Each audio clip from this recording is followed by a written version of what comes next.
Mheshimiwa Rais, mimi nataka kukushukuru kwa sababu umekuja Kisii.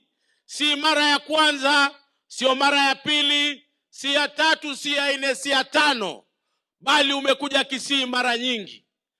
Na Mheshimiwa Rais, nataka kukuhakikishia kwamba ile wakati yote umekuwa ukikuja Kisii kwa sababu ya miradi mbalimbali.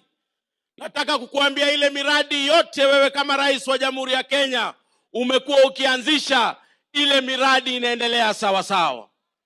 Tunakushukuru kwa sababu ya hii Cancer Center ambayo ilikuwa imekwama, sasa inaendelea. Tunakushukuru Rais kwa sababu ya masoko zetu ambazo zinaendelea katika constituency zote za hapa Kisii. Tunakushukuru kwa sababu ya affordable housing ambazo zinaendelea hapa Kisii.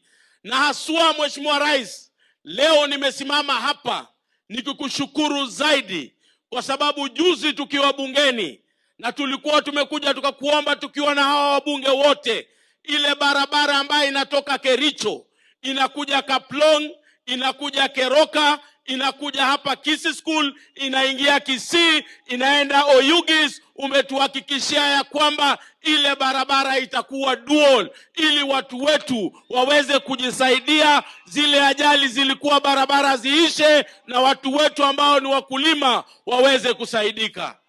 Na tunajua haya hauyafanyi hapa Kisii peke yake, unafanya nchi nzima, kila mahali. Mimi nimekuwa na wewe, tumezunguka na wewe nchi hii, kila kona ya nchi hii inapata maendeleo.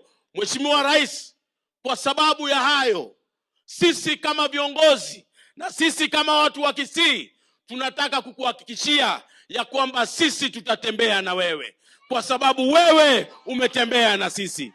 Waswahili wanasema akufaaye kwa dhiki ndiye nini?